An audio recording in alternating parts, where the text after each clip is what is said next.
आज की कक्षा में हम लोग नया चैप्टर पढ़ेंगे, व्यंजकों का गुणनफल एवं सर्वसमीकाएं। व्यंजकों का गुणनफल सर्वसमीका पढ़ने से पहले कक्षा 6 में हम लोगों ने व्यंजकों के बारे में पढ़ चुका है। क्या पढ़ चुका है कि व्यंजक कैसे बनते हैं, या जिसे हम बीजीय व्यंजक कहते हैं वो कैसे बनते हैं। जब एक नियतांक को, जैसे ए बी सी को उनके चर के साथ जोड़ घटा गुणा या भाग करके लिख दिया जाता है, तो जो व्यंजक बनता है वह व्यंजक क्या कहलाता है? बीजीय व्यंजक कहलाता है। उदाहरण के तौर पर अगर आपने लिख दिया 3x, यहाँ पर 3 क्या है? एक नियतांक है। क्या है? एक नियतांक है। और x क्या है? एक चर है। एक नियतांक का जब चर के साथ गुणा किया गया तो हमको क्या मिला? 3x मिला। ये 3x क्या है? व्यंजक है। क्योंकि इस व्यंजक में केवल एक पद है, इसे कहते हैं एक पदीय व्यंजक। इसे क्या कहेंगे? एक पदीय व्यंजक कहेंगे। ठीक है। अगर इसी में एक नियतांक और जोड़ दीजिए, 3x में 2 जोड़ दीजिए, तब ये कै पदी हो जाता है? कै पदी हो जाता है? इसमें कितने पद हैं? एक पद और एक दूसरा पद। ये हो गया द्विपदीय व्यंजक। कै पदीय व्यंजक हो गया? दो पदीय व्यंजक। क्यों दो पद हैं? आपको कक्षा 6 में बताया गया रहा होगा कि जब दो बीजीय व्यंजक को, देखो ये क्या है? ये व्यंजक नहीं, एक क्या है? पद है। और ये दूसरा क्या है? पद है। जब क्यों पद है? क्योंकि अगर दो पद तब अलग अलग किए जाते हैं जब उसे धन चिन्ह या ऋण चिन्ह से जोड़ या घटा देते हैं। अब 3 गुणे x, 3 और x में क्या है? यहां गुणा है, तो गुणे का चिन्ह पद को अलग नहीं करता। पद को अलग करने वाले कौन कौन से चिन्ह होते हैं? दो ही चिन्ह होते हैं, एक चिन्ह धन और दूसरा चिन्ह ऋण। गुणा और भाग अगर दिया गया है तो पद को अलग नहीं करता। आई बात समझे? तो यहां पर 3x एक पद हुआ और 2 एक पद हुआ, क्योंकि बीच में प्लस साइन लगा हुआ। तो इसलिए चूंकि इसमें दो पद हैं, इसलिए इसे हम दो पदीय व्यंजक कहेंगे। ठीक है। अगर लिख दिया जाए x square plus 5x minus 6, ऐसे लिख दिया जाए, तो यहां पर देखो एक प्लस ये है, तो प्लस क्या होता है? धन चिन्ह क्या होता है? पद को अलग करता है। तो एक पद इधर आ गया और एक पद इधर आ गया। और यहां पर ऋण चिन्ह है, तो ये ऋण चिन्ह भी पद को अलग करता है। तो इधर वाला एक पद हो गया और एक पद इधर हो गया, तो कुल कितने पद हो गए? 3 पदी हो गए। तो इसे हम कहते हैं त्रिपदी व्यंजक। अर्थात जिसमें 3 पद हों उसे हम क्या कहेंगे? 3 पदी व्यंजक। ठीक है। इसी तरह से जिसमें 4 पद हों उसे 4 पदीय व्यंजक हम लोग कहा करेंगे। कक्षा 6 में इन सब चीजों के बारे में काफी विस्तार से हम लोगों ने पढ़ा है कि कैसे हम एक चर को एक अचर के साथ, यहाँ पे नियतांक का मतलब क्या होता है? अचर। अचर जिसकी वैल्यू बार बार न बदले, और चर का मतलब जिसकी वैल्यू बार बार बदले। तो व्यंजक क्या हुआ? जब चर और अचर को, जब चर तथा अचर को, ठीक है, गणित के 4 ऑपरेशन प्लस माइनस इंटू और डिवीजन के साथ कंबाइंड कर दिया जाता है, मिला दिया जाता है, तो जो व्यंजक बनता है वो क्या कहलाता है? बीजीय व्यंजक बनता है। किसके किसके साथ जोड़ा गया? चर तथा अचर। चर को किससे रिप्रेजेंट करते हैं? एक्स वाई जेड से। एबीसीडी आपने पढ़ा है? एबीसीडी पढ़ा है? तो जो शुरू के लेटर होते हैं एबीसीडी ई एफ, वो किससे रिप्रेजेंट किए जाते हैं? अचर से। किससे लिखे जाते हैं? अचर से। और लास्ट में जाते हो तो एक्स वाई जेड आता है। तो जो अंतिम के अक्षर हैं वो किससे रिप्रेजेंट किए जाएंगे? चर से। जब इन्हीं चर और अचर को मिला दिया जाता है, किसके द्वारा मिलाया जाता है? गणित के 4 ऑपरेशन जो हैं, धन ऋण गुणा और भाग की सहायता से इनको क्या कर दिया जाता है? मिक्स कर दिया जाता है। तो जो व्यंजक बनता है वो बीजीय व्यंजक कहलाता है। जैसे आप लिख लिया ax minus by plus cy d, ये क्या हो गया? एक बीजीय व्यंजक हो गया। यहां पर a का गुणा x के साथ कर दिया गया, बी का गुणा वाई के साथ कर दिया गया, सी है सी बटे डी लिख दिया गया, और चर का हमने यहां कोई यूज नहीं किया, एक नया अचर ले आए डी। ठीक है, इन दोनों में गुणा का चिन्ह है, इसके बीच में भाग का चिन्ह है, सॉरी घटाने का चिन्ह है, इसके बीच में धन का चिन्ह है, और सी और डी के बीच का कौन सा चिन्ह है, भाग का चिन्ह है। तो अगर किसी चर और अचर को ऐसे लिख दिया जाता है तो कैसे क्या कहलाने लगता है, बीजीय व्यंजक। अगर उस बीजीय व्यंजक में केवल एक पद होता है तो उसे कहेंगे एक पदीय व्यंजक, अगर दो पद होता है तो उसे कहेंगे दो पदीय व्यंजक, अगर तीन पद होता है तो उसे कहेंगे तीन पदीय व्यंजक। कक्षा 6 में हमने यह भी सीखा था कि हम व्यंजकों को जोड़ते कैसे हैं। तो व्यंजकों के जोड़ने में यह कहा गया था कि x वाला हमेशा किसके साथ जुड़ेगा या घटेगा, x के ही साथ जुड़ेगा घटेगा।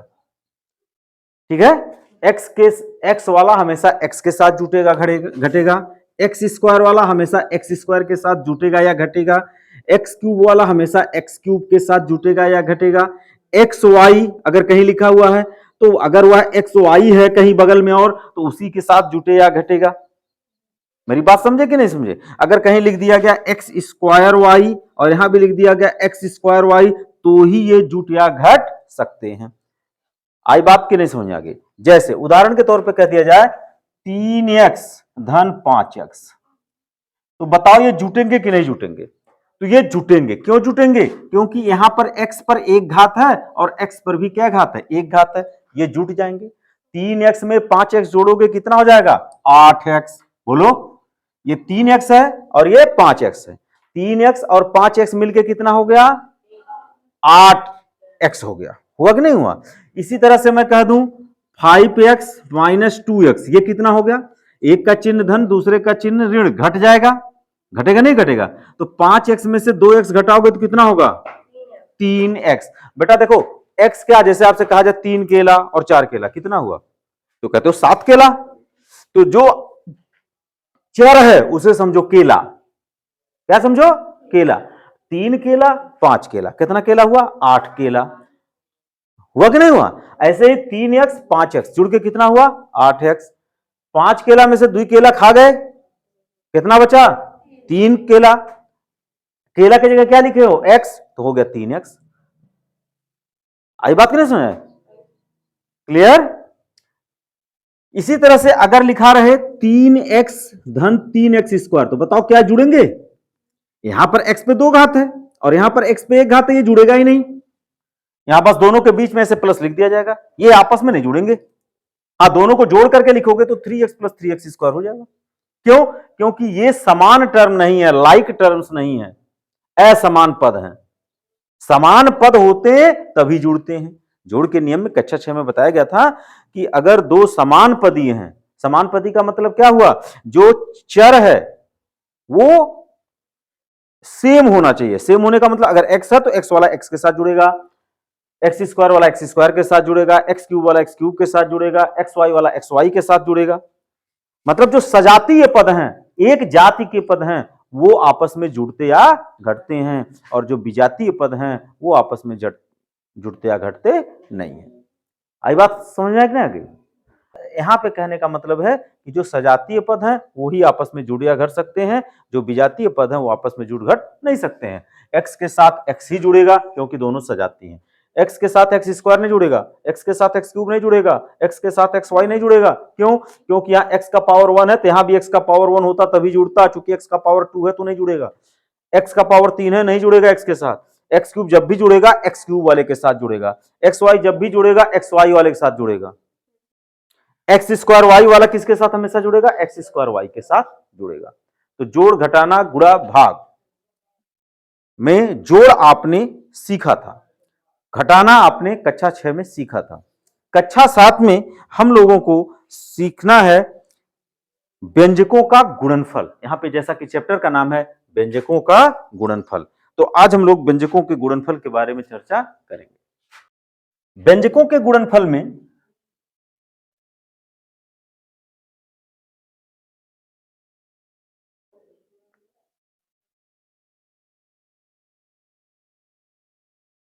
सबसे पहले आता है, अगर हम एक पदी व्यंजक का एक पदी व्यंजक के साथ ही गुणा करें। देखो, एक पदी व्यंजक का अगर एक पदी व्यंजक के साथ गुणा करें तो क्या होगा?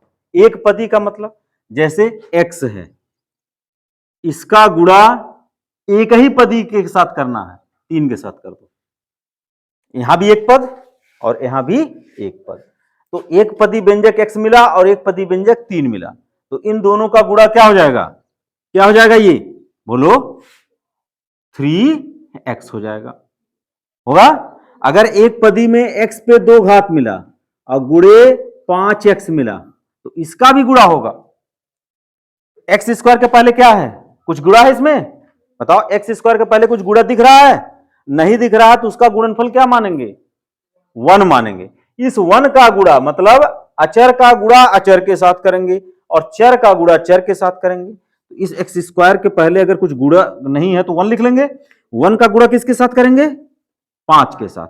1 5 जा 5 हुआ, और एक्स स्क्वायर मतलब अचर का अचर के साथ गुणा करेंगे तो एक्स स्क्वायर का एक्स के साथ गुणा होगा, जोड़ और घटाना नहीं होगा, गुणा होगा। बेटा हम इसमें गुणे का चिन्ह लगाए, तो एक्स स्क्वायर का जब एक्स के साथ गुणा करेंगे तो एक्स पर क्या हो जाएगा? घातांक का नियम पढ़े हो कि इनके घातें आपस में जुड़ जाती हैं। इसका घात 2 और इसका घात 1, कुछ नहीं है तो घात क्या माना जाएगा? 1। तो 2 और 1 जुड़ के कितना हो जाएगा? 3 घात। ये हुआ एक पदी व्यंजक का एक पदी व्यंजक के साथ गुणनफल। अब अगर दूसरा उदाहरण देखा जाए, लिखा रहे 3x स्क्वायर गुणे ऋण 5xy या x पे 5y, ऐसे लिखा रहे। अब बताओ, ये एक पद है और यह भी एक पद है कि नहीं है? और दोनों के बीच में गुणा का चिन्ह, तो ये भी एक पदी हुआ, ये भी एक पदी हुआ। इनका गुणन कैसे करोगे? अब देखो, यहां पे तो चिन्ह कुछ नहीं लिखा गया तो क्या माना जाएगा? धन। और यहां पे चिन्ह क्या लिखा है? ऋण। अब धन का गुणा पहले हम चिन्ह का गुणा किसके साथ करेंगे? चिन्ह के साथ। तो धन का गुणा जब ऋण के साथ करते हो तो आपको बताया गया था क्लास 6 में कि जब धन का गुणा ऋण के साथ किया जाता है तो क्या हो जाता है? ऋण हो जाता है। नियम बताया गया था ना, धन का गुणा अगर धन के साथ करो तो वो कितना हो जाता है? धन। धन का गुणा अगर ऋण के साथ करो तो वो क्या होता है? ऋण। अगर ऋण का गुणा ऋण के साथ करो तो वो हो जाता है धन। होता कि नहीं होता? अगर ऋण का गुणा धन के साथ करोगे तो भी क्या हो जाएगा? ऋण। तो देखो, जब उल्टा चिन्ह है तो चिन्ह ऋण आता है, जब समान चिन्ह है तो चिन्ह धन आया। ऋण है 2, ये भी समान चिन्ह है, गुणनफल में धन आया। एक चिन्ह ऋण एक चिन्ह धन हो तो ऋण आता है। तो यहां बेटा धन गुणे ऋण का मतलब क्या हुआ? ऋण। 3 का गुणा किसमें करोगे? 3 का गुणा किसमें करोगे? 5 में। 3 पचे 15 हुआ। यहां एक्स स्क्वायर का गुणा किसके साथ करोगे? एक्स के पावर 5 के साथ। तो घात हमने बताया था, जब अचर पद का गुणा अचर पद के साथ करते हैं उनके घात आपस में जुड़ जाते हैं। तो इस पे घात 2 है और इस पे घात 5 है, कितना हो जाएगा? 2 5 7 हो जाएगा। और यहां कुछ नहीं है, y है नहीं, यहां y है तो y अकेले लिख दिया जाएगा। यही आपका हो गया क्या? आंसर। इसी तरह से अगर ऐसे लिख लिया जाए 6xy गुणे 2/3y स्क्वायर, ऐसे लिख लिया जाए। अब देखो, ये भी एक पद है, ये भी एक पद है, तो एक पदी व्यंजक का एक पदी व्यंजक के साथ हमें क्या करना है? गुणन करना है। कैसे करोगे? अचर का अचर के साथ गुणा, तो 6 गुणे 2/3 हो जाएगा। होगा कि नहीं होगा? x का x यहां है, यहां नहीं है, नहीं है ना, तो x का गुणा किसी के साथ होना नहीं तो x होता। अब y है, y स्क्वायर है, तो y का y स्क्वायर के साथ करोगे तो कितना हो जाएगा? इनके घात जुड़ेंगे, इसका घात 1 और इसका घात 2, तो ये हो गया 2। अब देखो 3 का भाग 2, ये अंश में है 6 और ये हर में है ना, ये अंश में ये हर है। 3 का पहाड़ा पड़ो 6 जाए, 3 दूना 6। अब ये भी हर अंश में आ गया, 2 गुणे 2 4 हुआ, और यहां लिखोगे एक्स वाई वर्ग। तो ये आपको समझ में आ गया होगा कि एक पदी व्यंजक का एक पदी व्यंजक के साथ कैसे गुणा करते हैं। चिन्ह का चिन्ह के साथ, अचर का अचर के साथ और चर का चर के साथ। ठीक है? चर का गुणा करते समय उस चर की घातें आपस में जुड़ जाती हैं। ठीक है। अचर का तो सीधे सीधे गुणा आपस में हो जाता है। ठीक है।